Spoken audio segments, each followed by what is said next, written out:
Yo guys, episode 4। Darkness शहर की ओर बढ़ने लगती है। लायन यूफीमिया से कहती है योगिरी के लिए ये एक टेस्ट है कि वो क्या कर सकता है और क्या नहीं, और सबसे ज़्यादा इंपॉर्टेंट ये कि वो मुझे मार सकता है या नहीं। ज़ोंबीज़ की वजह से शहर में हर तरफ क्योस होता है। टोमोची का सजेस्ट करती है कि हमें लोगों की हेल्प करनी चाहिए, तो योगिरी कहता है इस सिचुएशन में इतने सारे लोगों की हेल्प नहीं कर सकते, हमें खामोशी से यहाँ से निकल जाना चाहिए। मासायुकी मेयर रियूटा के पास जाता है। रियूटा पूछता है तुम यहाँ क्या कर रहे हो, इस सिटी की मैनेजमेंट लैन ने मुझे दी थी। तो मासायुकी कहता है मैं लैन के ऑर्डर पर ही यहाँ आया हूँ, भूल गए हम कॉमरेड्स हुआ करते थे। तो रियूटा कहता है तुम तो मार के अनडेड हो गए और फिर वापस आ गए हो। मासायुकी उससे कीज मांगता है जो शहर के बैरियर्स लॉक करने के लिए होती हैं। इसके बाद वो युगिरी और टोमोचिका की पिक्स दिखा के अनाउंस करता है कि मैं इन दोनों की तलाश में हूँ, अगर तुम ज़ोंबी बनने से बचना चाहते हो तो इन्हें जिंदा या मुर्दा मेरे पास लाओ, और शहर के बैरियर्स लॉक हैं तो तुम भाग नहीं सकते। युगिरी और टोमोचिका एक जगह छुपे होते हैं जहाँ उन्हें 3 लोग ढूंढ लेते हैं। उनमें से एक युगिरी को मारने आता है लेकिन युगिरी उसे मार देता है। तो टोमोचिका कहती है तुमने अपना प्रॉमिस तोड़ दिया कि तुम ऐसे किसी को नहीं मारोगे। युगिरी कहता है वो मुझे मारने की नीयत से आगे आया और शायद उन्हें लगा हो कि मैं उन्हें नहीं मार सकता। मुझे मासायुकी पर गुस्सा आ रहा है। फिर वो डिसाइड करता है कि हम मासायुकी से डायरेक्ट डील करेंगे। वो मासायुकी के पास जाते हैं। मासायुकी पूछता है तुम लोगों को बचाने के लिए सरेंडर कर रहे हो। तो युगिरी कहता है नहीं, हमें सिटी बैरियर से गुजरने दो, हमने ट्रेन से रॉयल कैपिटल जाना है। तो मासायुकी गुस्सा होता है कि तुम इस पोजीशन में नहीं कि मुझसे फेवर मांग सको, मैं चाहूँ तो तुम्हें मार के ये खेल ख़त्म कर दूँ। तो युगिरी उससे कहता है चलो मैं तुम्हें एक ऑफ़र देता हूँ, मैं तुम्हें नहीं मारूंगा, बदले में तुम हमें यहाँ से जाने दो।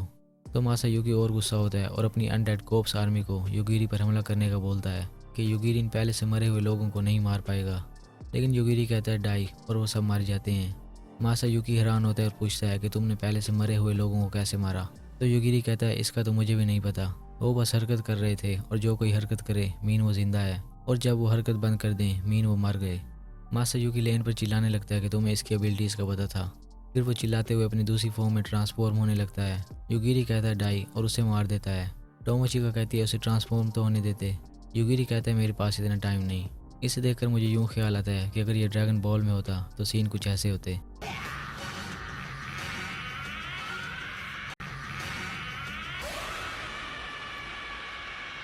死ね。 इसके बाद वो रियूटा के पास जाते हैं जो पहले से हाथ खड़े कर लेता है कि मुझे कुछ ना कहो, मुझे तो लेन ने बस इस शहर की मैनेजमेंट दी थी। योगिरी हर तरफ से किलिंग इंटेंशंस कर लेता है। शहर के सभी लोग योगिरी को मारने के लिए आते हैं। रियूटा कहते हैं अगर तुम बैरियर्स के पास जाओ तो सेव रहोगे। वो मासायुकी से चाबी निकाल कर चेक करता है लेकिन वो काम नहीं कर रही होती। तो योगिरी कहता है इन लोगों को स्पिरिचुअली कहीं और से कंट्रोल किया जा रहा है।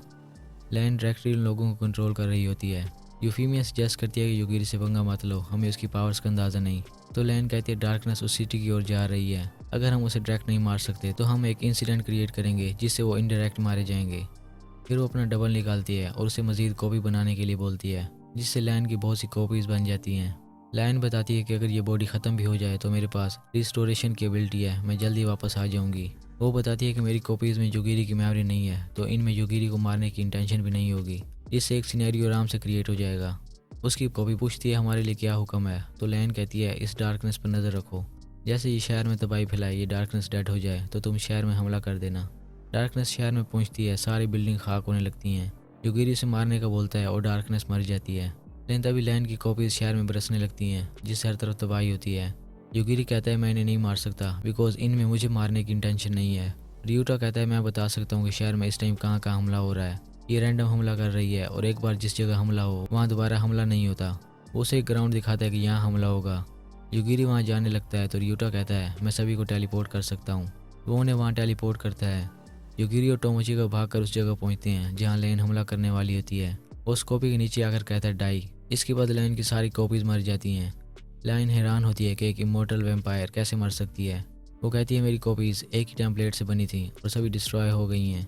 यूफीमिया कहती है हमें योगिरी से पंगा नहीं लेना चाहिए था। लाइन कहती है नहीं, अब मैं कॉपीज ऐसे बनाऊंगी कि उनकी सेटिंग्स आपस में डिफरेंट होंगी।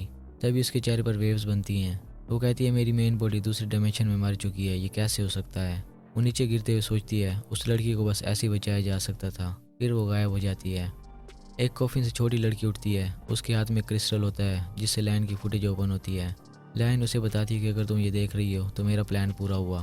तुम्हारी असल आइडेंटिटी मैं हूँ, तुम मेरी कॉपी हो, लेकिन तुम मुझसे डिफरेंट हो बिकॉज तुमने मेरी मेमोरीज इनहेरिट नहीं की ताकि तुम यूकिरी के अटैक से महफूज रह सको।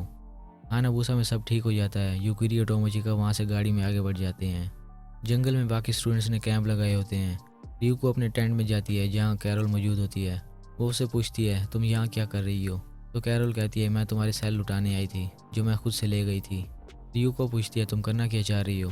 तो कैरोल बताती है कि मैं युगिरी को मॉनिटरिंग करने वाला टूल ओपन करके देखना चाहती थी कि वो कहाँ है, बिकॉज हमने उस पर नज़र रखने के लिए सैटेलाइट बनाई जो काम नहीं कर रही। तभी रियुको के सेल में मैसेज आता है कि फर्स्ट डोर ओपन हो रहा है। बस यही था आज का एपिसोड। Thanks for watching.